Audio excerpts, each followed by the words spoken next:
ಆತ್ಮೀಯ ವಿದ್ಯಾರ್ಥಿಗಳೇ, ನಾನು doctor Suresh Rai, associate professor of history, post graduate studies in history, government first ಏಡ್ college and centre for PG studies, Tenkanahalli Udupi. ಈ ದಿನ ನಾನು ಚರ್ಚೆ ಮಾಡುವಂತ ವಿಷಯ ಇದು ಮಂಗಳೂರು ವಿಶ್ವವಿದ್ಯಾನಿಲಯದ ತೃತೀಯ BA ವಿದ್ಯಾರ್ಥಿಗಳು ಮತ್ತು ಪ್ರಥಮ ಸ್ನಾತಕೋತ್ತರ ಪದವಿಯ ವಿದ್ಯಾರ್ಥಿಗಳಿಗೆ ಸಂಬಂಧಪಟ್ಟಂತ ವಿಚಾರ. ವಿಷಯದ ಹೆಸರು ಅಥವಾ ಶೀರ್ಷಿಕೆ ಭಾರತ ರಾಷ್ಟ್ರೀಯ ಕಾಂಗ್ರೆಸ್ನ ಸ್ಥಾಪನೆ. ಭಾರತ ರಾಷ್ಟ್ರೀಯ ಕಾಂಗ್ರೆಸ್ನ ಸ್ಥಾಪನೆಯ ಬಗ್ಗೆ ಮಾತಾಡುವಾಗ ನಾವು ಬಹಳ ಮುಖ್ಯವಾಗಿ ಗಮನಿಸಬೇಕಾದೇನು ಅಂತ ಹೇಳಿದ್ರೆ, ಭಾರತ ರಾಷ್ಟ್ರೀಯ ಕಾಂಗ್ರೆಸ್ 1885ರಲ್ಲಿ ಸ್ಥಾಪನೆಗೊಂಡದ್ದು ಭಾರತದ ರಾಷ್ಟ್ರೀಯತೆಯ ಸಾಂಸ್ಥೀಕರಣಕ್ಕೆ ಸಾಕ್ಷಿಯಾಯಿತು ಅಂತ ನಾವೆಲ್ಲ ಹೇಳ್ತೇವೆ. ಇನ್ಸ್ಟಿಟ್ಯೂಷನಲೈಸೇಷನ್ ಆಫ್ ದಿ ಇಂಡಿಯನ್ ನ್ಯಾಷನಲಿಸಂ ಅಂದ್ರೆ ಒಂದು ನಿರ್ದಿಷ್ಟವಾದ ಸಂಸ್ಥೆಯ ಮೂಲಕ ಭಾರತದ ರಾಷ್ಟ್ರೀಯತೆಯನ್ನು ವ್ಯಕ್ತಪಡಿಸುವಂತಹ ಅವಕಾಶ ಭಾರತೀಯರಿಗೆ ಬಂತು. ಆದ್ರೆ ಒಂದು ಬಹಳ ಗಂಭೀರವಾದ ಪ್ರಶ್ನೆ ಎಲ್ಲರ ಮುಂದೆ ಕಾಡ್ತದೆ ಏನಂತ ಹೇಳಿದ್ರೆ, ಹೇಗೆ ಒಂದು ಅಖಿಲ ಭಾರತ ಮಟ್ಟದ ಸಂಸ್ಥೆಯನ್ನು ಸ್ಥಾಪನೆ ಮಾಡಲಿಕ್ಕೆ ಬ್ರಿಟಿಷರು ಅವಕಾಶ ಕೊಟ್ರು ಅಂತ ಹೇಳಿ. ಯಾಕಂತ ಹೇಳಿದ್ರೆ 1885ರಲ್ಲಿ ಬ್ರಿಟಿಷ್ ಪ್ರಭುತ್ವ ತನ್ನ ಸಂಪೂರ್ಣ ತಳಹದಿಯನ್ನು ಗಟ್ಟಿ ಮಾಡಿತ್ತು ಮತ್ತು ಭಾರತದ ಎಲ್ಲ ಕ್ಷೇತ್ರಗಳಲ್ಲೂ ವಸಾಹತುಶಾಹಿಯ ಪ್ರಭಾವ ಬಹಳ ದಟ್ಟವಾಗಿ ಬೆಳೆದಿತ್ತು. ಈ ಸಂದರ್ಭದಲ್ಲಿ ಅಖಿಲ ಭಾರತ ಮಟ್ಟದಲ್ಲಿ ಒಂದು ರಾಷ್ಟ್ರೀಯ ಸಂಘಟನೆಯನ್ನು ಕಟ್ಟುವಂತ ಕೆಲಸಕ್ಕೆ ಭಾರತೀಯರು ಹೇಗೆ ಮನಸ್ಸು ಮಾಡ್ತಾರೆ ಮತ್ತು ಅದಕ್ಕೆ ಹೇಗೆ ಬ್ರಿಟಿಷರು ಅವಕಾಶ ಮಾಡಿಕೊಟ್ರು ಎಂಬುದು ಬಹಳ ಗಂಭೀರವಾದ ವಿಷಯ, ಚರ್ಚೆ ಮಾಡಬೇಕಾದ್ದು. ಸೊ ಅದರಿಂದ ಭಾರತ ರಾಷ್ಟ್ರೀಯ ಕಾಂಗ್ರೆಸ್ನ ಸ್ಥಾಪನೆ ಹಿನ್ನೆಲೆಯಲ್ಲಿ ಈ ಚರ್ಚೆ ನಮಗೆ ಬಹಳ ಮುಖ್ಯ ಆಗುತ್ತೆ. ಸೊ ನಮಗೆಲ್ಲ ಗೊತ್ತಿದೆ, 19ನೇ ಶತಮಾನದಲ್ಲಿ ರಾಷ್ಟ್ರೀಯ ಚೈತನ್ಯ ಭಾರತದಲ್ಲಿ ಬೆಳೆಯಿತು. ಅದು ಎಲ್ಲ ಕ್ಷೇತ್ರಗಳಿಗೂ ಅತ್ಯಂತ ವ್ಯಾಪಕವಾಗಿ ಹರಡಿತು. ಭಾರತ ರಾಷ್ಟ್ರೀಯತೆ ಬ್ರಿಟಿಷರ ಬಳವಳಿ ಅಲ್ಲ, ಅದು ಭಾರತಕ್ಕೆ ರಾಷ್ಟ್ರೀಯತೆಯ ಪರಂಪರೆ ಇದೆ ಮತ್ತು ರಾಷ್ಟ್ರದ ಪರಂಪರೆ ಇದೆ. ಸೊ ಆದ್ರಿಂದ ಬ್ರಿಟಿಷ್ ವಸಾಹತುಶಾಹಿ ಆಳ್ವಿಕೆಯ ಶೋಷಿತ ವಿಷಯಗಳಿಗೆ ವಿರುದ್ಧವಾಗಿ ಮತ್ತು ಭಾರತೀಯ ವಿರೋಧಿ ಭಾವಗಳಿಗೆ ವಿರುದ್ಧವಾಗಿ ಹೊಸ ರೀತಿಯ ರಾಷ್ಟ್ರೀಯತೆ 19th ಸೆಂಚುರಿಯ ಮಧ್ಯಭಾಗದಲ್ಲಿ ಭಾರತದಲ್ಲಿ ಬೆಳೆಯಿತು. ಯಾಕಂತ ಹೇಳಿದ್ರೆ 1857ನಲ್ಲಿ ಆದಂತಹ ದಂಗೆ ಅದು ದಮನಿಸಲ್ಪಟ್ಟರೂ ಕೂಡ ಅದು ಎಷ್ಟು ಗಂಭೀರವಾಗಿತ್ತು ಅಂತ ಬ್ರಿಟಿಷರಿಗೆ ಗೊತ್ತಿತ್ತು. ಯಾಕಂತ ಹೇಳಿದ್ರೆ ಬ್ರಿಟಿಷ್ ಪ್ರಭುತ್ವದ ಸ್ವರೂಪವೇ ಭಾರತದಲ್ಲಿ ಬದಲಾಗುತ್ತೆ. ದಂಗೆ ಏನ್ ಮಾಡಿತು? ದಂಗೆಯ ಕಾರಣಕ್ಕಾಗಿ ಅನೇಕ ಬ್ರಿಟಿಷರ ಲೋಪದೋಷಗಳು ಜಾಗತಿಕ ಮಟ್ಟದಲ್ಲಿ ಸುದ್ದಿ ಆಯಿತು. ಅಷ್ಟು ಮಾತ್ರ ಅಲ್ಲ, ಬ್ರಿಟಿಷ್ ಪಾರ್ಲಿಮೆಂಟ್ ನಲ್ಲಿ ಕಂಪನಿಯ ಆಳ್ವಿಕೆಯನ್ನು ಕೊನೆಗೊಳಿಸಬೇಕು ಎಂಬಂತ ಒತ್ತಡ ಬಂತು. ಪರಿಣಾಮವಾಗಿ ಭಾರತದಲ್ಲಿ ಕಂಪನಿಯ ಆಳ್ವಿಕೆ ಕೊನೆಗೊಂಡಿತು. ವಿಕ್ಟೋರಿಯಾ ರಾಣಿ ತನ್ನ ಘೋಷಣೆಯ ಮೂಲಕ ಭಾರತವನ್ನು ಇನ್ನು ಮುಂದೆ ನಾನು ನೇರವಾಗಿ ಹತೋಟಿ ಮಾಡ್ತೇನೆ ಮತ್ತು ಈ ಹಿಂದೆ ಯಾವುದೆಲ್ಲ ತಪ್ಪುಗಳನ್ನು ತನ್ನ ಗವರ್ನರ್ ಜನರಲ್ಗಳು ಮಾಡಿದ್ದಾರೆ ಅದಕ್ಕೆಲ್ಲ ಸಾರ್ವತ್ರಿಕ ಕ್ಷಮೆ ಕೇಳ್ತೇನೆ ಅಂತೇಳಿ ಒಂದು ಜನರಲ್ ಆಮ್ನೆಸ್ಟಿಯನ್ನು ಕೇಳ್ತಾಳೆ. ಅಷ್ಟು ಮಾತ್ರ ಅಲ್ಲ, ಅನೇಕ ಸುಧಾರಣೆಗಳನ್ನು ಅನೇಕ ಬದಲಾವಣೆಗಳನ್ನು ಭಾರತದಲ್ಲಿ ಮಾಡ್ತಾರೆ. ಆದರೆ 1858 ನಂತರ ಭಾರತದಲ್ಲಿ ಬ್ರಿಟಿಷ್ ವಸಾಹತುಶಾಹಿಯ ಹತೋಟಿಯ ಸ್ವರೂಪ ಬದಲಾಗುತ್ತೆ ಮತ್ತು ಅದಕ್ಕೆ ಭಾರತೀಯರು ಪ್ರತಿಕ್ರಿಯೆ ವ್ಯಕ್ತಪಡಿಸುವ ಸ್ವರೂಪವು ಬದಲಾಗುತ್ತೆ. ಅದರಿಂದ 1858 ನಂತರ ಎರಡೂ ಕೂಡ ಸಮಾನಾಂತರವಾಗಿ ನಡೀತದೆ. ಹೇಗೆ ಪ್ರಭುತ್ವ ಸ್ವರೂಪ ಬದಲಾಗುತ್ತೋ ಹಾಗೇನೆ ಪ್ರಭುತ್ವ ವಿರೋಧಿಗಳ ಚಟುವಟಿಕೆಗಳ ಸ್ವರೂಪವು ಕೂಡ ಬದಲಾಗುತ್ತೆ. 1885ರಲ್ಲಿ ಆದ ಭಾರತ ರಾಷ್ಟ್ರೀಯ ಕಾಂಗ್ರೆಸ್ನ ಸ್ಥಾಪನೆ ನಮ್ಮ ದೇಶ ರಾಜಕೀಯ ಜೀವನದಲ್ಲಿ ಹೊಸ ಶಕೆಯನ್ನು ಆರಂಭಿಸಿತು ಅಂತ ಹೇಳಬಹುದು.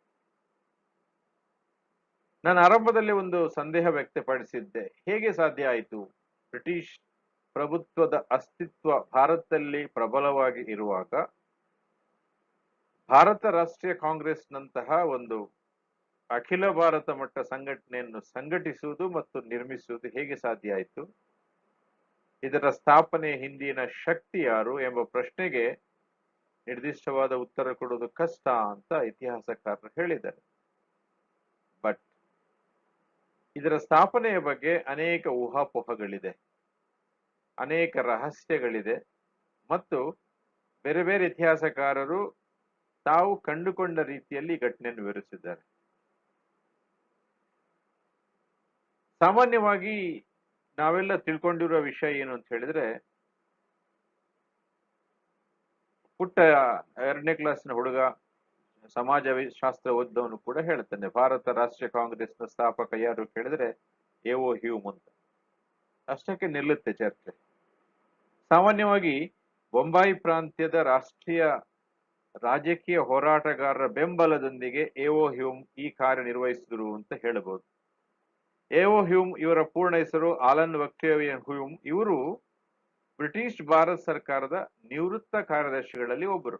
ರಿಟೈರ್ ಆದ್ಮೇಲೂ ಭಾರತದಲ್ಲಿ ಇದ್ರು ಅವರು. ಅವರದ್ದು ವಿಶೇಷ ಏನು ಅಂತ ಹೇಳಿದ್ರೆ, ಅವರಿಗೆ ಭಾರತದ ಪ್ರಮುಖ ರಾಷ್ಟ್ರೀಯ ನಾಯಕರೊಂದಿಗೆ ಉತ್ತಮ ಸಂಬಂಧ ಇತ್ತು.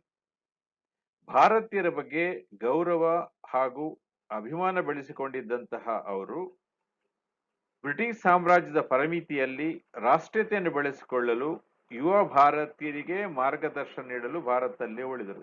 ಇಲ್ಲಿ ಗಮನಿಸಬೇಕು ಆ ವಾಕ್ಯವನ್ನು, ಬ್ರಿಟಿಷ್ ಸಾಮ್ರಾಜ್ಯದ ಪರಿಮಿತಿಯಲ್ಲೇ ಯುವ ಭಾರತೀಯರಿಗೆ ಮಾರ್ಗದರ್ಶನ ನೀಡಲಿಕ್ಕೆ ಅಂತೇಳಿ.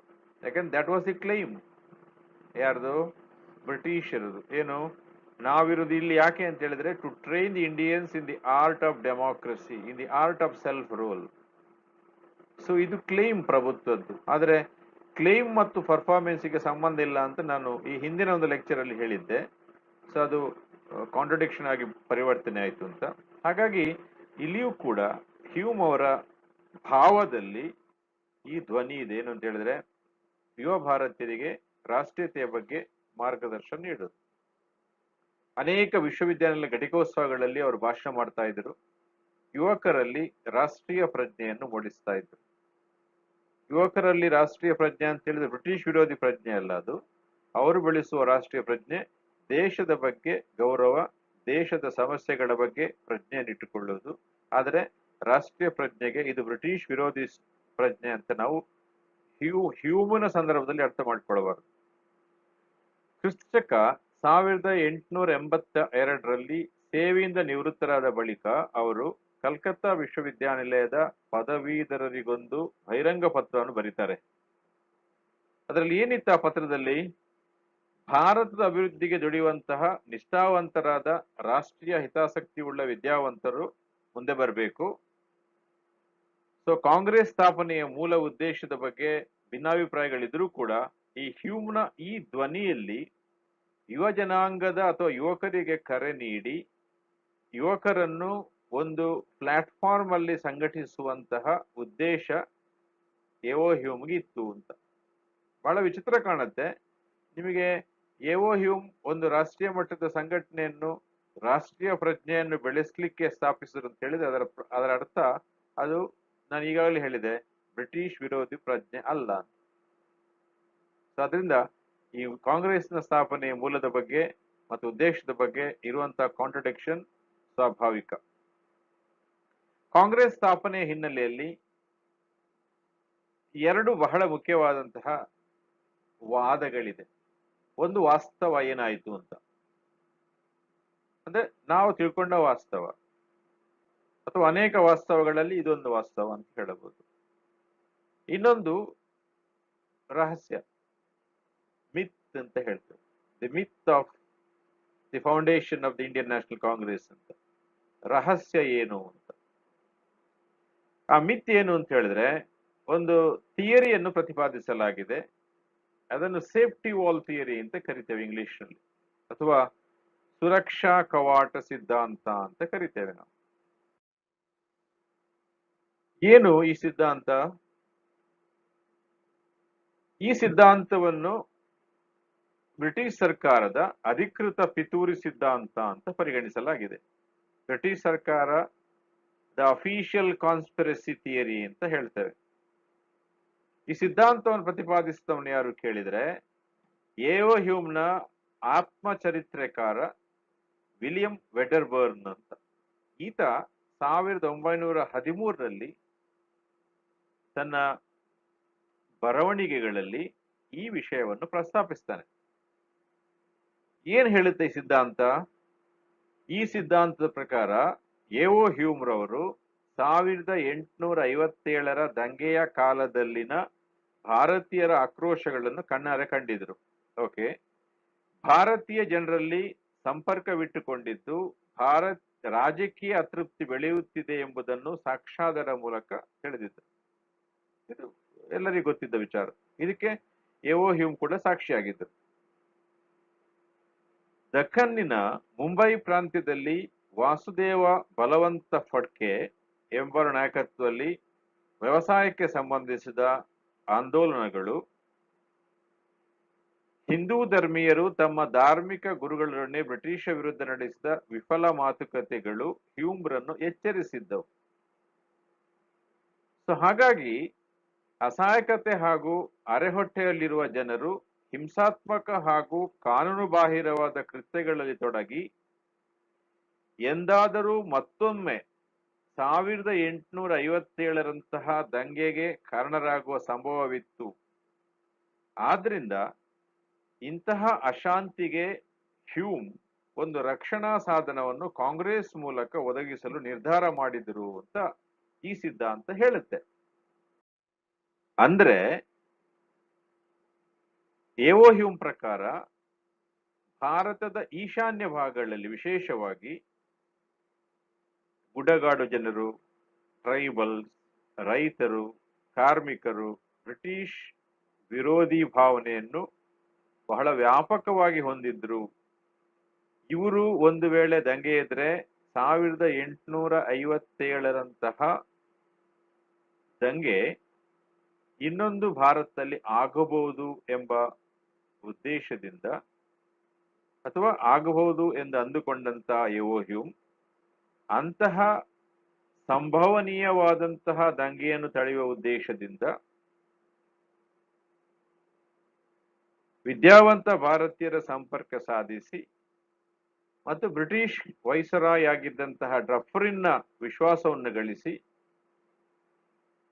ಭಾರತೀಯ ರಾಷ್ಟ್ರೀಯತೆ ಮತ್ತು ಬ್ರಿಟಿಷ್ ಪ್ರಭುತ್ವದ ನಡುವೆ ಒಂದು ಹೊಂದಾಣಿಕೆಯ ಸೇತುವೆಯನ್ನು ನಿರ್ಮಿಸಲಿಕ್ಕೆ ಪ್ರಯತ್ನ ಪಟ್ಟರು ಅಂತ ಈ ಸಿದ್ಧಾಂತ ಹೇಳುತ್ತೆ. ಅಂದ್ರೆ ಈಗ ಉದಾಹರಣೆಗೆ ಸೇಫ್ಟಿ ವಾಲ್ ಇರುವುದು ಎಲ್ಲಿ ಕೇಳಿದ್ರೆ, ಪ್ರೆಷರ್ ಕುಕ್ಕರ್ ಅಲ್ಲಿ ಸೇಫ್ಟಿ ವಾಲ್ ಇದೆ. ಪ್ರೆಷರ್ ಕುಕ್ಕರ್ ಅಲ್ಲಿ ಸೇಫ್ಟಿ ವಾಲ್ನ ಉದ್ದೇಶ ಏನು ಕೇಳಿದ್ರೆ, ಕುಕ್ಕರ್ನ ಒಳಗೆ ಬೇಯುತ್ತಿರುವಂತಹ ಆಹಾರ ಆ ಸಂದರ್ಭದಲ್ಲಿ ಅದರ ಉಗಿಯನ್ನು ಹಂತ ಹಂತವಾಗಿ ಹೊರಬಿಡುವುದು. ಸೊ ಅದೇ ರೀತಿ ಭಾರತದಲ್ಲಿ ಬೆಳೆಯುತ್ತಿದ್ದಂತಹ ಬ್ರಿಟಿಷ್ ವಿರೋಧಿ ಭಾವನೆಗೆ ಒಂದು ಸುರಕ್ಷಾ ಕವಾಟವನ್ನು ಕಾಂಗ್ರೆಸ್ನ ಮೂಲಕ ಕೊಡಬೇಕು ಅಂತ ಹ್ಯೂಮ್ ನಿರ್ಧರಿಸಿದ್ರು ಅಂತ. RP ದತ್ತು ಕೂಡ ಇದನ್ನೇ ಹೇಳ್ತಾರೆ. ವೈಸ್ರಾಯ್ ಆಗಿದ್ದಂತ ಲಾರ್ಡ್ ಡಫ್ರಿನ್ 1885ರಲ್ಲಿ ಆತ ವೈಸ್ರಾಯ್, ಅವನನ್ನು ಸಿಮ್ಲಾದಲ್ಲಿ ಭೇಟಿ ಮಾಡಿ ಇದಕ್ಕೆ ಎಒ ಹ್ಯೂಮ್ ಒಪ್ಪಿಸಿದ್ರು, ಕಾಂಗ್ರೆಸ್ನ ಸ್ಥಾಪನೆಗೆ ಅನುಮತಿ ಪಡೆದಿದ್ರು. ಯಾಕಂತ ಹೇಳಿದ್ರೆ ವೈಸ್ರಾಯ್ ಒಪ್ಪದಿದ್ರೆ ಇಂತಹ ಒಂದು ಘಟನೆ ಸಂಭವಿಸುವುದು ಸಾಧ್ಯವಿರಲಿಲ್ಲ. ಸೊ ಅದರಿಂದ ಎಒ ಹ್ಯೂಮ್ನಿಗೆ ಭಾರತೀಯರನ್ನು ರಾಷ್ಟ್ರೀಯತೆಯಲ್ಲಿ ಜಾಗೃತಗೊಳಿಸುವ ಪ್ರಶ್ನೆಗಿಂತ ಬ್ರಿಟನ್ನ ಪತನವಕ್ಕೆ ತಾನು ಸಾಕ್ಷಿಯಾಗುವುದು ಬೇಡ ಎಂಬಂತಹ ಉದ್ದೇಶ ಇದ್ದ ಹಾಗೆ ಕಂಡು ಬರ್ತದೆ ಈ ಸಿದ್ಧಾಂತವನ್ನು ಗಮನಿಸುವಾಗ. ಸೊ ಅದರಿಂದ ಅಸಮಾಧಾನಗೊಂಡಂತಹ ಭಾರತೀಯ ವಿದ್ಯಾವಂತ ವರ್ಗವು ಕೂಡ ಒಂದು ವೇಳೆ ಈ ಚಳುವಳಿಯಲ್ಲಿ ಸೇರಿದರೆ ಈ ಚಳುವಳಿ ವ್ಯಾಪಕವಾಗಿ ಇಡೀ ಭಾರತದಲ್ಲಿ ಹರಡಿ 1857ರ ದಂಗೆಗಿಂತಲೂ ಪ್ರಬಲವಾಗಿ ಬ್ರಿಟಿಷರ ವಿರೋಧವಾಗಿ ವ್ಯಕ್ತಗೊಂಡರೆ ಬ್ರಿಟಿಷ್ ಸಾಮ್ರಾಜ್ಯಶಾಹಿ ಭಾರತದಲ್ಲಿ ನೆಲಕಚ್ಚುತ್ತದೆ ಅಂತ. ಸೊ ಈ ರೀತಿಯಾದಂತಹ ಧ್ವನಿ ಈ ಸಿದ್ಧಾಂತವನ್ನು ಗಮನಿಸುವಾಗ ನಮಗೆ ಅರ್ಥ ಆಗುತ್ತೆ. ಸೊ ಹಾಗಾಗಿ ಎಒ ಹ್ಯೂಮ್ನಿಗೆ ಇದು ತನ್ನ ಸ್ವಯಂ ಇಚ್ಛೆಯಿಂದ ಬಂದಂತಹ ಯೋಚನೆಯೇ ಅಥವಾ ಇದಕ್ಕೆ ಡಫ್ರಿನ್ನ ಪ್ರೇರಣೆ ಇತ್ತೇ ಎಂಬುದು ಇನ್ನೊಂದು ಚರ್ಚೆಯ ವಿಷಯ. ಇನ್ನೊಂದು ವಾದ ಇದೆ, ಏನಂತ ಹೇಳಿದ್ರೆ ಭಾರತೀಯ ರಾಷ್ಟ್ರೀಯ ಕಾಂಗ್ರೆಸ್ ಡಫ್ರಿನ್ನ ಯೋಜನೆಯ ಕೂಸು ಅಂತ, ದಿ ಬ್ರೈನ್ ಚೈಲ್ಡ್ ಆಫ್ ಡಫ್ರಿನ್ ಅಂತ ಹೇಳ್ತಾರೆ. ಯಾಕಂದ್ರೆ ಡಫ್ರಿನ್ಗೆ ಈ ಈಶಾನ್ಯ ಭಾರತದ ಸಾಧುಗಳು ಮತ್ತು ಗುರುಗಳು ರಹಸ್ಯವಾಗಿ ಈಶಾನ್ಯ ಭಾರತದಲ್ಲಿ ಆಗುವಂತಹ ಬ್ರಿಟಿಷ್ ವಿರೋಧಿ ದಂಗೆಗಳ ಬಗ್ಗೆ ಮಾಹಿತಿ ನೀಡಿದ್ರು. ಸೊ ಅದರಿಂದ ಡಫ್ರಿನ್ ಇದನ್ನು ತಡೆಯುವ ಉದ್ದೇಶದಿಂದ ಭಾರತೀಯರೊಂದಿಗೆ ಸಂಪರ್ಕ ಬೆಳೆಸಬಹುದಾದ ವ್ಯಕ್ತಿಗಾಗಿ ಹುಡುಕಾಡ್ತಾ ಇದ್ದ. ಆಗ ಕಂಡು ಬಂದ ವ್ಯಕ್ತಿ ಎವೋ ಹ್ಯೂಮ್. ಎವೋ ಹ್ಯೂಮ್ನನ್ನು ಈ ರೀತಿಯಾಗಿ ಸಂಧಾನ ಪ್ರಕ್ರಿಯೆಗೆ ಚಾಲನೆ ಕೊಡ್ಲಿಕ್ಕೆ ಬಳಸಿಕೊಂಡ ಅಂತ ಒಂದು ವಾದ ಹೇಳುತ್ತೆ. ಸೊ ಅದರಿಂದ ಕಾಂಗ್ರೆಸ್ ಅನ್ನು ಡಫ್ರಿನ್ನ ಯೋಜನೆಯ ಕೂಸು ಅಂತಲೂ ನಾವು ಕರಿಬಹುದು. ಆದರೆ ಲಾಲಾ ಲಜಪತ್ ರಾಯ್ರವರು ಈ ಸಿದ್ಧಾಂತವನ್ನು ಒಪ್ಪಿಕೊಳ್ಳುವುದಿಲ್ಲ. ಅವರ ಪ್ರಕಾರ ಡಫ್ರಿನ್ ಹ್ಯೂಮ್ನ ಮೂಲಕ ಸಂಧಾನ ಮಾಡುವ ಮೂಲಕ ಕಾಂಗ್ರೆಸ್ ಅನ್ನು ಸ್ಥಾಪನೆ ಮಾಡಲಿಲ್ಲ. ಯಾಕೆಂದ್ರೆ ಅವನಿಗೆ ಭಾರತದಲ್ಲಿ ಬ್ರಿಟಿಷ್ ಸಾಮ್ರಾಜ್ಯವನ್ನು ರಕ್ಷಣೆ ಮಾಡುವಂತ ಉದ್ದೇಶ ಇತ್ತು. ಹಾಗಾಗಿ ಸಾಮ್ರಾಜ್ಯ ರಕ್ಷಣೆ ಸಿದ್ಧಾಂತದ ಮೂಲಕ ಕಾಂಗ್ರೆಸ್ ಸ್ಥಾಪಿಸಲ್ಪಟ್ಟಿತು ಅಂತ ಲಾಲಾ ಲಜಪತ್ ರಾಯ್ ಹೇಳ್ತಾರೆ. ತನ್ನ ಯಂಗ್ ಇಂಡಿಯಾ ಪತ್ರಿಕೆಯಲ್ಲಿ ಅವರು ಭಾರತೀಯರಿಗೆ ಸಾಂವಿಧಾನಿಕ ವ್ಯವಸ್ಥೆಯನ್ನು ಒದಗಿಸುವುದಕ್ಕಿಂತ ಹೆಚ್ಚಾಗಿ ಬ್ರಿಟಿಷ್ ಸಾಮ್ರಾಜ್ಯವನ್ನು ರಕ್ಷಿಸುವ ಉದ್ದೇಶ ಕಾಂಗ್ರೆಸ್ ಸ್ಥಾಪನೆಯ ಹಿನ್ನೆಲೆಯಲ್ಲಿ ಇತ್ತು ಅಂತ ಅವರು ಪ್ರತಿಪಾದಿಸ್ತಾರೆ. ಆದರೆ ಇನ್ನೊಂದು ವಾದ ಏನ್ ಹೇಳುತ್ತದೆ ಅಂತ ಹೇಳಿದ್ರೆ 1885ರಲ್ಲಿ ಬ್ರಿಟಿಷ್ ಸಾಮ್ರಾಜ್ಯಕ್ಕೆ ಯಾವುದೇ ತಕ್ಷಣದ ಅಪಾಯ ಇರದಿದ್ದ ಕಾರಣ ಈ ಸಿದ್ಧಾಂತ ಅಪ್ರಸ್ತುತವಾಗಿ ಕಂಡು ಬರ್ತದೆ. ಅಂದ್ರೆ ಸಾಮ್ರಾಜ್ಯವನ್ನು ರಕ್ಷಣೆ ಮಾಡಿಕೊಳ್ಳುವುದು ಯಾರಿಂದ, ಆಂತರಿಕವಾಗಿಯೋ ಅಥವಾ ಬಾಹ್ಯ ದಾಳಿಯಿಂದಲೋ ಎಂಬ ಪ್ರಶ್ನೆ ಬರ್ತದೆ. 1885ರಲ್ಲಿ ಆಂತರಿಕವಾಗಿ ಅಪಾಯ ಇದ್ದಿರಬಹುದು ಭಾರತಕ್ಕೆ, ಆದರೆ ಬಾಹ್ಯವಾಗಿ ಬ್ರಿಟಿಷ್ ಸಾಮ್ರಾಜ್ಯದ ಮೇಲೆ ಯಾವುದೇ ದಾಳಿ ಆಗುವಂತ ಸಂಭವನೀಯತೆ ಕಂಡು ಬಂದಿಲ್ಲ. ಪ್ರೊಫೆಸರ್ ನಂದಾಲಾಲ್ ಚಟರ್ಜಿ ಅವರ ಪ್ರಕಾರ ಕಾಂಗ್ರೆಸ್ 1885ರಲ್ಲಿ ರಷ್ಯಾದ ದಾಳಿಯ ಆತಂಕ ಬ್ರಿಟಿಷ್ ಸಾಮ್ರಾಜ್ಯಕ್ಕೆ ಇದ್ದ ಕಾರಣದಿಂದಾಗಿ ಸ್ಥಾಪಿಸಲ್ಪಟ್ಟಿತ್ತು ಅಂತ ಹೇಳ್ತಾರೆ. ಬ್ರಿಟಿಷರು ಭಾರತೀಯರ ಅಸಮಾಧಾನವನ್ನು ಕಾಂಗ್ರೆಸ್ ರಚನೆಯಂತಹ ರಚನಾತ್ಮಕ ಕೆಲಸಗಳ ತೊಡಗಿಸುವಂತೆ ಮಾಡಿದರು ಎಂದು ಅಭಿಪ್ರಾಯ ಪಡಲಾಗಿದೆ. 1885ರಲ್ಲಿ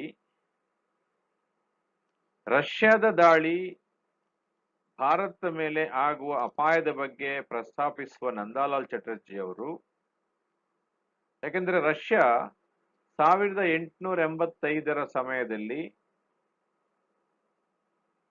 ಪಾಶ್ಚಾತ್ಯ ಪ್ರಶ್ನೆ ಅಂತ ನಾವು ಹೇಳ್ತೇವಲ್ಲ, ಈಸ್ಟರ್ನ್ ಕ್ವೆಶ್ಚನ್ ಅಂತ, ಅದು ಯುರೋಪಿಗೆ ಸಂಬಂಧಪಟ್ಟ ಪ್ರಶ್ನೆ, ದಕ್ಷಿಣ ಪೂರ್ವ ಯುರೋಪಿಗೆ ಸಂಬಂಧಪಟ್ಟ ಪ್ರಶ್ನೆ. ಅದು ಅಲ್ಲಿ ರಷ್ಯಾದ ಹಿತಾಸಕ್ತಿಗಳನ್ನು ಇಂಗ್ಲೆಂಡ್ ಸೋಲಿಸಿತ್ತು.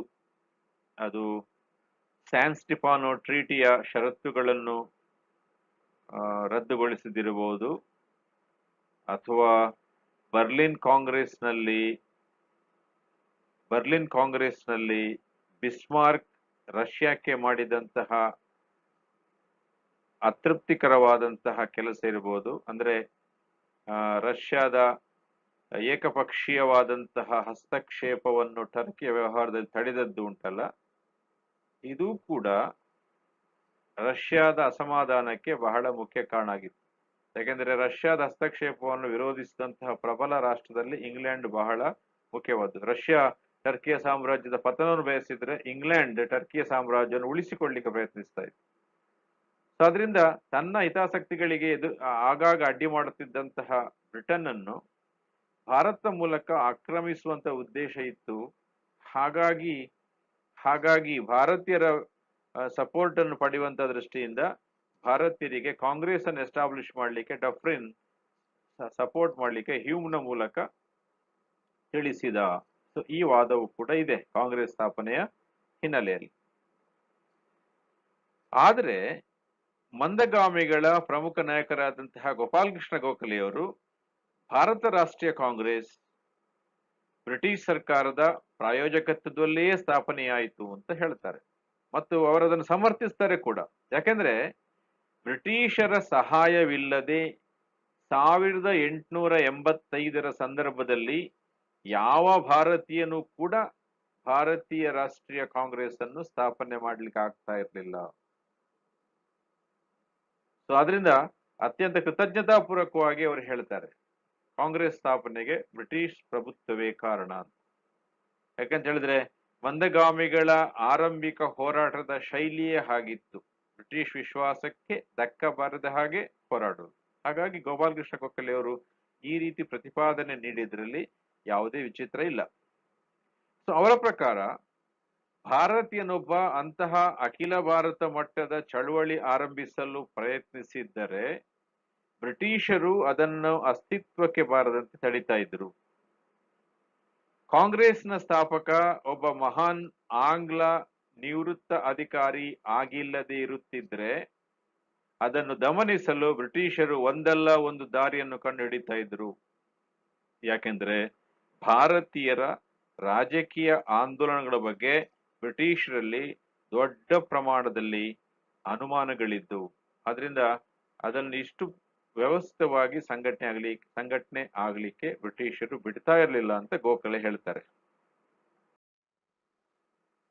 ಸೊ ಇದಿಷ್ಟು ಕಾಂಗ್ರೆಸ್ ಸ್ಥಾಪನೆಯ ಹಿನ್ನೆಲೆಯಾದ್ರೆ ಅಥವಾ ಕಾಂಗ್ರೆಸ್ ಸ್ಥಾಪನೆಯ ಹಿನ್ನೆಲೆಯಿರುವಂತಹ ರಹಸ್ಯಗಳಾದ್ರೆ, ಸೇಫ್ಟಿ ವಾಲ್ ಥಿಯರಿ ಇರ್ಬೋದು ಅಥವಾ ರೂಸೋಫೋಬಿಯಾ ಇರ್ಬೋದು ಅಥವಾ ಬ್ರಿಟಿಷರು ಸಪೋರ್ಟ್ ಮಾಡಿದ್ರು ಅಂತ ಹೇಳಿದಂತ ಆರ್ಗ್ಯುಮೆಂಟ್ ಇರ್ಬೋದು, ಇದೆಲ್ಲ ನಮಗೆ ರಹಸ್ಯವಾಗಿ ಕಂಡು ಬರುತ್ತೆ. ಆದ್ರೆ ವಾಸ್ತವ ಏನು ಕೇಳಿದ್ರೆ 1882ರಲ್ಲಿ ಈಗ ತಾನೇ ಹೇಳಿದ ಹಾಗೆ ಬ್ರಿಟಿಷ್ ಸರ್ಕಾರದ ಸೇವೆಯಿಂದ ನಿವೃತ್ತರಾದ ಹ್ಯೂಮ್ ಭಾರತದ ಪ್ರಮುಖ ನಾಯಕರೊಂದಿಗೆ ನಿಕಟವಾದ ಸಂಬಂಧ ಇಟ್ಟುಕೊಂಡಿದ್ರು. ಭಾರತೀಯರ ಬಗ್ಗೆ ಗೌರವ ಮತ್ತು ಅಭಿಮಾನ ಬೆಳೆಸಿಕೊಂಡಿದ್ದ ಇವರು ಬ್ರಿಟಿಷ್ ಸಾಮ್ರಾಜ್ಯದ ಪರಿಮಿತಿಯಲ್ಲೇ ರಾಷ್ಟ್ರೀಯತೆಯನ್ನು ಬೆಳೆಸಿಕೊಳ್ಳಿಕ್ಕೆ ಯುವಕರಿಗೆ ಮಾರ್ಗದರ್ಶನ ನೀಡ್ತಾ ಇದ್ರು. ಆಮೇಲೆ ಬೇರೆ ಬೇರೆ ವಿಶ್ವವಿದ್ಯಾನಿಲಯಗಳಿಗೆ ಘಟಿಕೋತ್ಸವ ಭಾಷಣ ಮಾಡ್ಲಿಕ್ಕೆ ಹೋಗ್ತಾ ಇದ್ರು. ಸೇವೆಯಿಂದ ನಿವೃತ್ತರಾದ ಬಳಿಕ ಅವರು ಕಲ್ಕತ್ತಾ ವಿಶ್ವವಿದ್ಯಾನಿಲಯದ ಪದವೀಧರರಿಗೆ ಒಂದು ಬಹಿರಂಗ ಪತ್ರವನ್ನು ಬರೀತಾರೆ. ಅದರಲ್ಲಿ ಭಾರತದ ಅಭಿವೃದ್ಧಿಗೆ ದುಡಿಯುವಂತಹ ನಿಷ್ಠಾವಂತರಾದ ರಾಷ್ಟ್ರ ಹಿತಾಸಕ್ತಿಯುಳ್ಳ ವಿದ್ಯಾವಂತರು ಮುಂದೆ ಬರಬೇಕು ಅಂತ ಕರೆ ನೀಡ್ತಾರೆ. ಈ ಕರೆಗೆ ಉತ್ತಮ ಪ್ರತಿಕ್ರಿಯೆ ವ್ಯಕ್ತ ಆಗುತ್ತೆ. ಕ್ರಿಸ್ತಶಕ 1884ರಲ್ಲಿ ಥಿಯೋಸಾಫಿಕಲ್ ಸಮ್ಮೇಳನದಲ್ಲಿ ಭಾಗವಹಿಸಿದ್ದ ದಾದಾಬಾಯಿ ನವರೋಜಿ, ಕೆ.ಟಿ. ತೆಲಾಂಗ್, ಸುರೇಂದ್ರನಾಥ್ ಬ್ಯಾನರ್ಜಿ, ಎಸ್. ಸುಬ್ರಹ್ಮಣ್ಯ ಅಯ್ಯರ್ ಮೊದಲಾದ 17 ಮಂದಿ ನಾಯಕರು ತಾಯ್ನಾಡಿನ ರಕ್ಷಣೆಗಾಗಿ ಒಂದು ರಾಷ್ಟ್ರೀಯ ಚಳವಳಿಯನ್ನು ಆರಂಭಿಸಲಿಕ್ಕೆ ನಿರ್ಧರಿಸುತ್ತಾರೆ. ಈ ನಿರ್ಧಾರ ಭಾರತದ ರಾಷ್ಟ್ರೀಯ ಕಾಂಗ್ರೆಸ್ಸಿನ ಮೂಲ ಎಂದು ಹೇಳಲಾಗಿದೆ. ಈ ನಾಯಕರೆಲ್ಲೂ ತೀರ್ಮಾನಿಸಿ 1885 ಡಿಸೆಂಬರ್ 25ರಿಂದ 31ರವರೆಗೆ ಪೂನಾದಲ್ಲಿ ಭಾರತದ ಎಲ್ಲ ಪ್ರಾಂತೀಯ ಕಾಂಗ್ರೆಸ್ ಪೂರ್ವ ಸಂಘಗಳ ರಾಷ್ಟ್ರೀಯ ಸಮಾವೇಶವನ್ನು ಏರ್ಪಡಿಸುವುದೆಂದು ನಿರ್ಧರಿಸಿ ಎಲ್ಲ ಸದಸ್ಯರಿಗೆ ಒಂದು ಸುತ್ತೋಲೆಯನ್ನು ಕಳಿಸ್ತಾರೆ.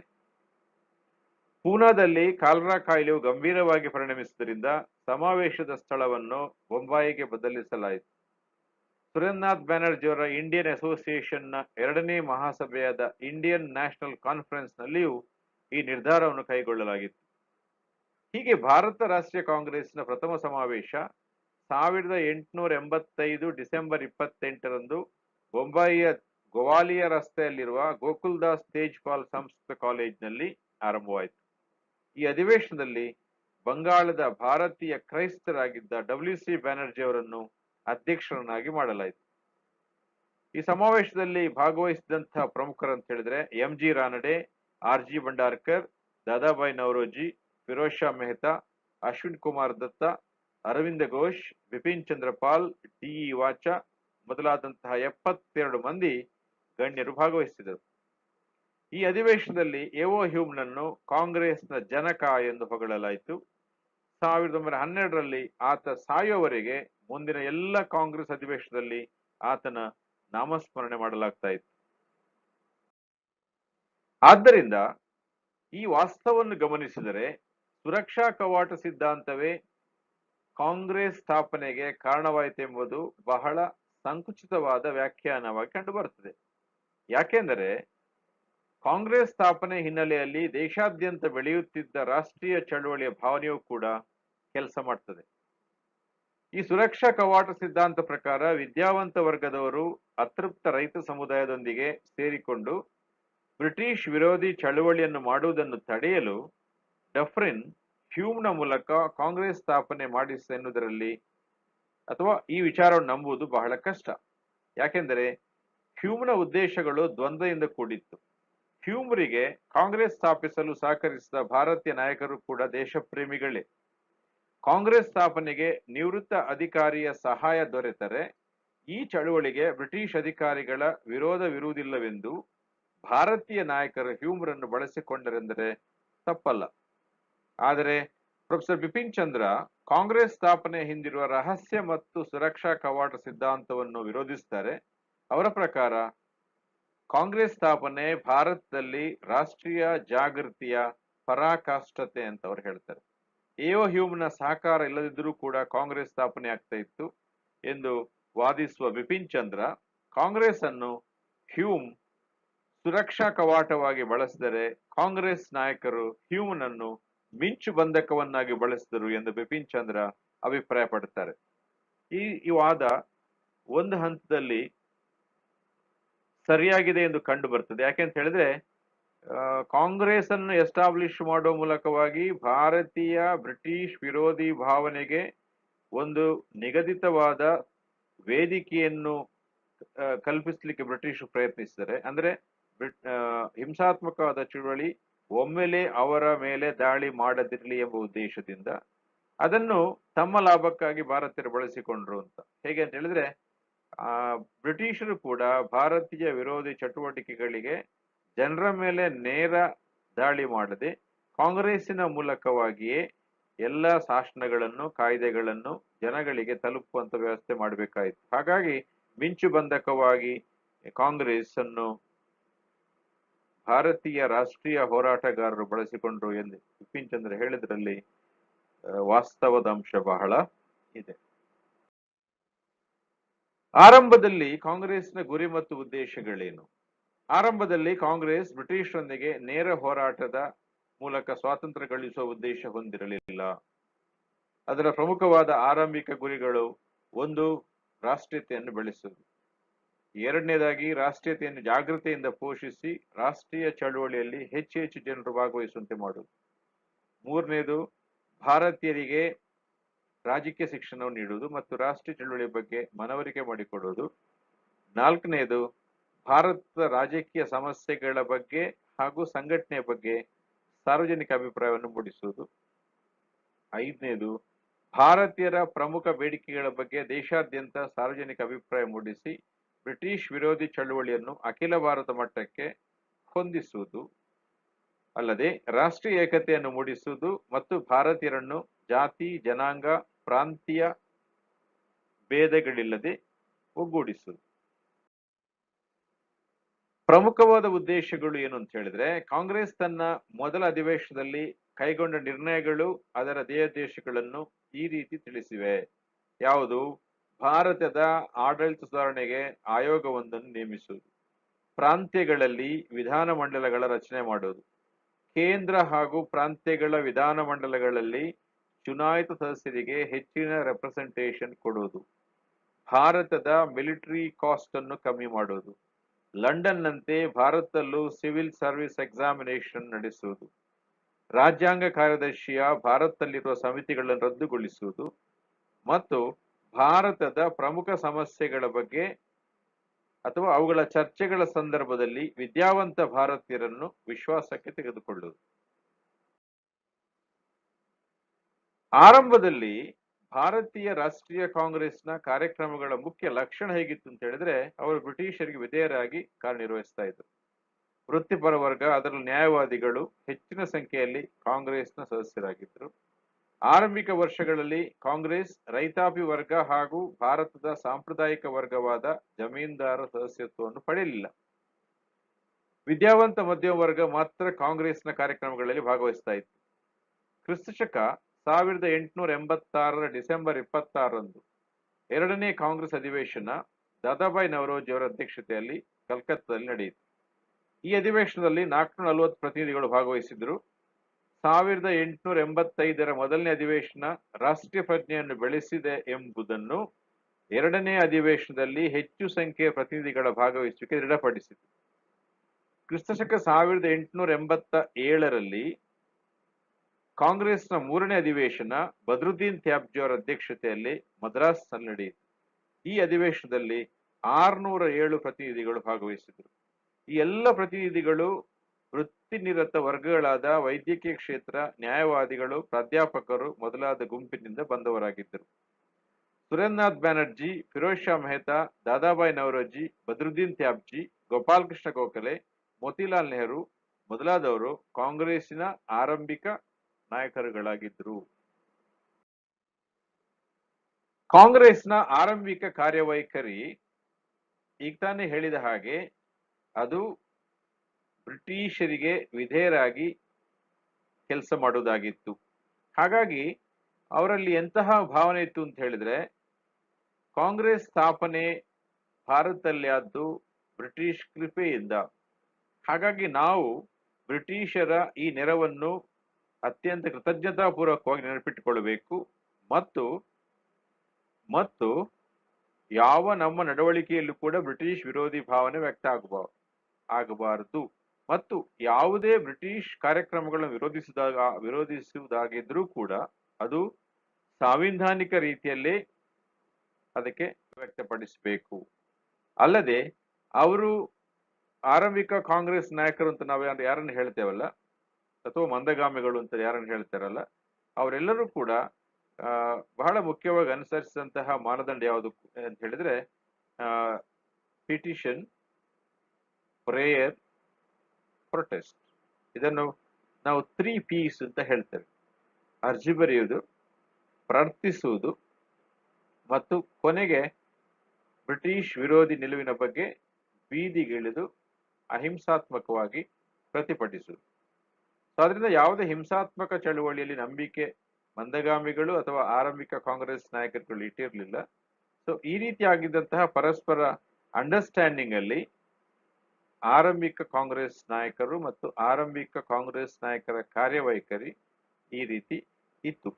ಸೊ ಇದೇ ರೀತಿಯ ನಿರೀಕ್ಷೆ ಕೂಡ ಬ್ರಿಟಿಷರಿಗಿತ್ತು. ಯಾಕೆಂದ್ರೆ ಬ್ರಿಟಿಷರು ಕಾಂಗ್ರೆಸ್ ಅನ್ನು ಒಂದು ರಾಜಕೀಯ ಸಂಘಟನೆಯಾಗಿ ಬೆಳೆಯುವುದವರಿಗೆ ಇಷ್ಟ ಇರಲಿಲ್ಲ. ಅವರ ಮುಖ್ಯ ಉದ್ದೇಶ ಏನು ಅಂತ ಹೇಳಿದ್ರೆ, ಬ್ರಿಟಿಷರ ವಿರುದ್ಧ ಸಂಭವನೀಯ ಹಿಂಸಾತ್ಮಕ ಚಳುವಳಿಯನ್ನು ತಡೆಯುವುದು ಅಲ್ಲದೆ ಯಾವುದೇ ರೀತಿಯ ಭಿನ್ನ ಅಭಿಪ್ರಾಯಗಳನ್ನು ವ್ಯಕ್ತಪಡಿಸದಾದ್ರೂ ಕೂಡ ಈ ಸಂಘಟನೆ ಮೂಲಕ ವ್ಯಕ್ತಪಡಿಸಬೇಕು ಮತ್ತು ಭಾರತೀಯರಿಗೆ ಕೊಟ್ಟಂತ ಪ್ರಾಮಿಸ್ ಏನು ಅಂತ ಹೇಳಿದ್ರೆ, ಭಾರತೀಯರನ್ನು ಹಂತ ಹಂತವಾಗಿ ಸ್ವಯಂ ಆಳ್ವಿಕೆಯಲ್ಲಿ ನಾವು ತರಬೇತಿಗೊಳಿಸ್ತೇವೆ. ಹಾಗಾಗಿ ಒಂದು ರೀತಿಯ ಕೊಡುಕೊಳ್ಳುವಿಕೆಯ ಸಂಬಂಧದ ಹಿನ್ನೆಲೆಯಲ್ಲಿ ನಾವು ಕಾಂಗ್ರೆಸ್ನ ಸ್ಥಾಪನೆಯನ್ನು ಗಮನಿಸಬೇಕು. ಆರಂಭದಲ್ಲಿ ಕಾಂಗ್ರೆಸ್ ಕುರಿತು ಬ್ರಿಟಿಷರು ಅತ್ಯಂತ ಕುತೂಹಲಕರವಾದ ಭಾವವನ್ನು ಹೊಂದಿದ್ರು ಅಂತ. ಉದಾರವಾದಿ ಬ್ರಿಟಿಷರಾದಂತಹ A O Hume, William Wedderburn, David ಲೂ, Lord Northbrook, Pethick Lawrence, Lord Stanley ಮೊದಲಾದವರು ಕಾಂಗ್ರೆಸ್ನ ಬಗ್ಗೆ ಅನುಕಂಪ ಹೊಂದಿ ಭಾರತೀಯ ಚಟುವಟಿಕೆಗಳನ್ನು ಸಮರ್ಥಿಸ್ತಾ ಇದ್ರು. 1886ರಲ್ಲಿ ವೈಸ್ರಾಯ್ ಡಫ್ರಿನ್ ಕಲ್ಕತ್ತಾದಲ್ಲಿ ನಡೆದಂತಹ ಎರಡನೇ ಕಾಂಗ್ರೆಸ್ ಅಧಿವೇಶನದ ಪ್ರತಿನಿಧಿಗಳನ್ನು ಸರ್ಕಾರಿ ಭವನಕ್ಕೆ ಆಹ್ವಾನಿಸಿ ಔತಣಕೂಟ ಏರ್ಪಡಿಸಿದ್ದ. ಅಲ್ಲದೆ ಅವರ ಬೇಡಿಕೆಯನ್ನು ರಾಜಧಾನಿಗೆ ಬಂದಂತಹ ಗೌರವಾನ್ವಿತ ಸಂದರ್ಶಕರು ಎಂದು ಬಣ್ಣಿಸಿದ್ದಾನೆ. 1887ರ ಮೂರನೇ ಕಾಂಗ್ರೆಸ್ ಅಧಿವೇಶನ ಮದ್ರಾಸ್ನಲ್ಲಿ ನಡೆದಾಗ ಅಲ್ಲಿನ ಗವರ್ನರ್ ಕಾಂಗ್ರೆಸ್ ಪ್ರತಿನಿಧಿಗಳಿಗೆ ಗವರ್ನರ್ ಹೌಸ್ ಅಲ್ಲಿ ಔತಣಕೂಟವನ್ನು ಏರ್ಪಡಿಸಿದ್ದ. ಅಂದ್ರೆ ಆರಂಭಿಕ 2-3 ವರ್ಷಗಳಲ್ಲಿ ಒಂದು ರೀತಿಯ, ನಾನು ಈಗಾಗಲೇ ಹೇಳಿದೆಲ್ಲ, ಗಿವ್ ಅಂಡ್ ಟೇಕ್ ರಿಲೇಶನ್ಶಿಪ್ ಇತ್ತು. ಸೊ ಹಾಗಾಗಿ ಈ ರೀತಿಯ ಅಂಡರ್ಸ್ಟ್ಯಾಂಡಿಂಗ್ ಯಾಕಿತ್ತು ಅಂತ ಹೇಳಿದ್ರೆ, ಮಂದಗಾಮಿಗಳು ಇದು ಭಾರತೀಯರ ಅದೃಷ್ಟ ಅಂತ ಭಾವಿಸಿದ್ರು. ಯಾಕಂದ್ರೆ ಭಾರತೀಯರ ಅದೃಷ್ಟವಿಲ್ಲದಿದ್ದರೆ ಬ್ರಿಟಿಷರು ಕಾಂಗ್ರೆಸ್ನ ಸ್ಥಾಪನೆಗೆ ಅವಕಾಶ ಕೊಡ್ತಾ ಇರಲಿಲ್ಲ. ಹಾಗಾಗಿ ನಮ್ಮ ಕಾರ್ಯಕ್ರಮಗಳೆಲ್ಲವೂ ಕೂಡ ಬ್ರಿಟಿಷರ ಮನವನ್ನು ನೋಯಿಸುವಂತಿರಬಾರದು ಎಂಬಂತಹ ನಿಲುವು ಕಾಂಗ್ರೆಸ್ ನಾಯಕರಲ್ಲಿತ್ತು. ಅದೇ ನಿರೀಕ್ಷೆ ಬ್ರಿಟಿಷ್ ಸರ್ಕಾರಕ್ಕೂ ಕಾಂಗ್ರೆಸ್ನ ಬಗ್ಗೆ ಇತ್ತು. ಲಾರ್ಡ್ ಡಫ್ರಿನ್ ಕಾಂಗ್ರೆಸ್ ರಾಜಕೀಯ ವಿಚಾರಗಳಿಗಿಂತ ಹೆಚ್ಚಾಗಿ ಸಾಮಾಜಿಕ ವಿಚಾರಗಳಿಗೆ ಹೆಚ್ಚಿನ ಗಮನ ಕೊಡುವುದು ಒಳ್ಳೆಯದು ಅಂತ ಭಾವಿಸಿದ್ದ. ಈ ಬಗ್ಗೆ ಕಾಂಗ್ರೆಸ್ನ ಮೂಲ ಧ್ಯೇಯವನ್ನು ತನ್ನ ಪ್ರಭಾವ ಬದಲಿಸಲು ಎಒ ಹ್ಯೂಮ್ರಿಗೆ ಸೂಚಿಸಿದ್ದ. ಆದರೆ ಈ ಸೂಚನೆಯನ್ನು ಮುಂದಿನ ದಿನಗಳಲ್ಲಿ ಕಾಂಗ್ರೆಸ್ ನಾಯಕರು ಒಪ್ಪಲಿಲ್ಲ. ಕಾಂಗ್ರೆಸ್ ಬ್ರಿಟಿಷ್ ಸರ್ಕಾರದ ಕರ್ತವ್ಯಗಳು ಮತ್ತು ನೀತಿಗಳನ್ನು ಟೀಕಿಸಲಿಕ್ಕೆ ಆರಂಭಿಸಿದಾಗ ಬ್ರಿಟಿಷರು ಕಾಂಗ್ರೆಸ್ ಅನ್ನು ಸಂಶಯದಿಂದ ನೋಡಲಿಕ್ಕೆ ಆರಂಭಿಸ್ತಾರೆ. ಆರಂಭದಲ್ಲಿ ಬ್ರಿಟಿಷರು ಭಾರತದ ರಾಷ್ಟ್ರೀಯ ನಾಯಕರಲ್ಲಿ ಅತ್ಯಂತ ಪ್ರತಿಭಾವಂತರಾದ ಕೆಲವರನ್ನು ಲೆಜಿಸ್ಲೇಟಿವ್ ಕೌನ್ಸಿಲ್, ನ್ಯಾಯಾಂಗ ಮೊದಲಾದ ಕ್ಷೇತ್ರಗಳ ಅಧಿಕ ವೇತನದ ಸ್ಥಾನಗಳಿಗೆ ನೇಮಿಸಿಕೊಳ್ಳಲು ತಯಾರಿದ್ದರು. ರಾಷ್ಟ್ರೀಯ ಕಾಂಗ್ರೆಸ್ನ ಬೆಳವಣಿಗೆಯಷ್ಟು ಜನ ರಾಜಕೀಯ ಪ್ರಜ್ಞೆ ಇದ್ದ ಭಾರತೀಯರನ್ನು ಸೇರಿಸಿಕೊಂಡು ಕೇವಲ ಶೈಕ್ಷಣಿಕವಾದ ಚರ್ಚೆಗಳಲ್ಲಿ ತೊಡಗುತ್ತದೆ ಎಂದು ಬ್ರಿಟಿಷ್ ಭಾವಿಸಿದರು. ಆದರೆ ಬ್ರಿಟಿಷರ ನಿರೀಕ್ಷೆಯನ್ನು ಮೀರಿ ಕಾಂಗ್ರೆಸ್ ಬೆಳಿಲಿಕ್ಕೆ ಆರಂಭಿಸಿತು. ಕಾಂಗ್ರೆಸ್ ಅಧಿವೇಶನಗಳಲ್ಲಿ ರಾಜಕೀಯ ಆಶೋತ್ತರಗಳು ಬ್ರಿಟಿಷ್ ಆಡಳಿತ ಕುರಿತು ವಿರೋಧಿಸುವಂತಹ ಚಟುವಟಿಕೆಗಳು ಅಧಿಕಗೊಳ್ಳುತ್ತಿದ್ದ ಹಾಗೆ ಬ್ರಿಟಿಷ್ ಸರ್ಕಾರ ಕೂಡ ಕಾಂಗ್ರೆಸ್ನ ಬಗ್ಗೆ ತನ್ನ ಧೋರಣೆಯನ್ನು ಬದಲಾಯಿಸುತ್ತದೆ. ಆರಂಭದಲ್ಲಿ ಕಾಂಗ್ರೆಸ್ ಚಟುವಟಿಕೆಗಳನ್ನು ಬೆಂಬಲಿಸಿದಂತಹ ಡಫ್ರಿನ್ 1888ರ ನಂತರ ಕಾಂಗ್ರೆಸ್ ಬೇಡಿಕೆಗಳನ್ನು ಸಂವಿಧಾನ ಬಾಹಿರ ಅಂತ ಘೋಷಿಸಿದ. ಅಲ್ಲದೆ ಕಾಂಗ್ರೆಸ್ ಅಲ್ಪಸಂಖ್ಯಾತ ವಿದ್ಯಾವಂತರನ್ನು ಪ್ರತಿನಿಧಿಸುವ ರಾಜ್ಯದ್ರೋಹಿ ಸಂಸ್ಥೆ ಎಂದು ಘೋಷಿಸಿದ. ಕಾಂಗ್ರೆಸ್ನ ಬೇಡಿಕೆಗಳನ್ನು ಅನುಭವವಿಲ್ಲದ ಕಡೆ ಇಟ್ಟ ದೊಡ್ಡ ಜಿಗಿತ ಎಂದು ಬಣ್ಣಿಸಿದ.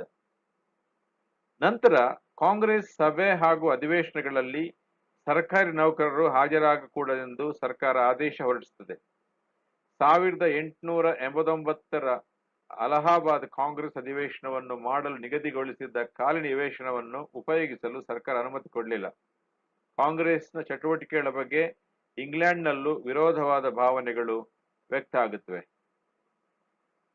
ಸೊ ಕಾಂಗ್ರೆಸ್ನ ಅಸ್ತಿತ್ವ ಬ್ರಿಟಿಷರಿಗೆ ವಿಧೇಯವಾಗಿದ್ದರೂ ಕೂಡ ಅದರ ಚಟುವಟಿಕೆಗಳು ಭಾರತದಲ್ಲಿ ಬ್ರಿಟಿಷ್ ಸರ್ಕಾರಕ್ಕೆ ಮಾರಕ ಎಂಬ ಅಭಿಪ್ರಾಯ ವ್ಯಕ್ತವಾಗಲಿಕ್ಕೆ ಶುರುವಾಯಿತು. ಹೀಗಾಗಿ ಬ್ರಿಟಿಷರು ಕಾಂಗ್ರೆಸ್ ವಿರೋಧಿಗಳಿಗೆ ಬೆಂಬಲ ಕೊಡಲಿಕ್ಕೆ ಆರಂಭಿಸ್ತಾರೆ. ಬ್ರಿಟಿಷ್ ಅಧಿಕಾರಿಗಳು ಕಾಂಗ್ರೆಸ್ ವಿರೋಧಿಗಳಾದ ಸರ್ ಸೈಯದ್ ಅಹಮದ್ ಖಾನ್, ಬನಾರಸ್ನ ರಾಜಾ ಶಿವಪ್ರಸಾದ್ ಮೊದಲಾದವರಿಗೆ ಬೆಂಬಲ ನೀಡಿ ಭಾರತದ ಸಂಯುಕ್ತ ದೇಶಭಕ್ತ ಸಂಘದ ರಚನೆಗೆ ಸಹಕಾರ ನೀಡಿದರು. ಇದು ಮುಂದೆ ಮುಸ್ಲಿಂ ಲೀಗಿನ ರೂಪದಲ್ಲಿ ಮುಸಲ್ಮಾನರಿಗೂ ಕೂಡ ಅಖಿಲ ಭಾರತ ಮಟ್ಟದಲ್ಲಿ ಒಂದು ಹೊಸ ಸಂಘಟನೆ ನಿರ್ಮಿಸಲಿಕ್ಕೆ ಬ್ರಿಟಿಷರೇ ಸಹಾಯ ಮಾಡ್ತಾರೆ. ಸೊ ಈ ರೀತಿಯಾಗಿ ಕಾಂಗ್ರೆಸ್ ಚಟುವಟಿಕೆಗಳನ್ನು ಬ್ರಿಟಿಷ್ ಪ್ರಭುತ್ವ ವಿರೋಧಿಸಲಿಕ್ಕೆ ಆರಂಭಿಸಿತು. ಆದರೂ ಕಾಂಗ್ರೆಸ್ ಭಾರತದಲ್ಲಿ ಶೀಘ್ರವಾಗಿ ಬೆಳೆಯತೊಡಗಿತು ಮತ್ತು ತನ್ನ ವ್ಯಾಪ್ತಿಯನ್ನು ಅತ್ಯಂತ ವಿಸ್ತಾರವಾಗಿ ಬೆಳೆಸಲಿಕ್ಕೆ ಆರಂಭಿಸಿತು. ಹಂತ ಹಂತವಾಗಿ ಬಲಿಷ್ಠವಾದ ಕಾಂಗ್ರೆಸ್ ಬ್ರಿಟಿಷ್ ವಿರೋಧಿ ಚಳವಳಿಯಲ್ಲಿ ಪ್ರಮುಖ ಪಾತ್ರವನ್ನು ವಹಿಸಿ ಭಾರತಕ್ಕೆ ಸ್ವಾತಂತ್ರ್ಯ ತಂದುಕೊಡುವಲ್ಲಿ ದೊಡ್ಡ ಸಾಧನೆಯನ್ನು ಮಾಡಿದ್ದಲ್ಲದೆ ಸ್ವಾತಂತ್ರ್ಯೋತ್ತರ ಭಾರತದಲ್ಲೂ ಕೂಡ ತನ್ನ ಆಳ್ವಿಕೆಯನ್ನು ಆರಂಭಿಸಿತು. ವಿದ್ಯಾರ್ಥಿಗಳೇ, ಇದಿಷ್ಟು ಕಾಂಗ್ರೆಸ್ ಸ್ಥಾಪನೆಯ ಬಗ್ಗೆ ಇರುವಂತಹ ವಾಸ್ತವ ಮತ್ತು ರಹಸ್ಯ ಅಥವಾ ಬೇರೆ ಬೇರೆ ಸಿದ್ಧಾಂತಗಳು, ಕಾಂಗ್ರೆಸ್ನ ಗುರಿ ಮತ್ತು ಉದ್ದೇಶಗಳು, ಮತ್ತು ಆರಂಭದಲ್ಲಿ ಕಾಂಗ್ರೆಸ್ ಹೇಗಿತ್ತು ಮತ್ತು ಆರಂಭದಲ್ಲಿ ಕಾಂಗ್ರೆಸ್ನ ಬಗ್ಗೆ ಬ್ರಿಟಿಷ್ ದಳದಂತಹ ಭಾವನೆಗಳು ಹೇಗಿದ್ದವು ಎಂಬ ಬಗ್ಗೆ ಈ ಹೊತ್ತಿಗೆ ಇಷ್ಟು. ಮುಂದಿನ ಸಂಚಿಕೆಯಲ್ಲಿ ಇನ್ನೊಂದು ವಿಷಯದೊಂದಿಗೆ ಮತ್ತೆ ಭೇಟಿಯಾಗೋಣ. ನಮಸ್ತೆ.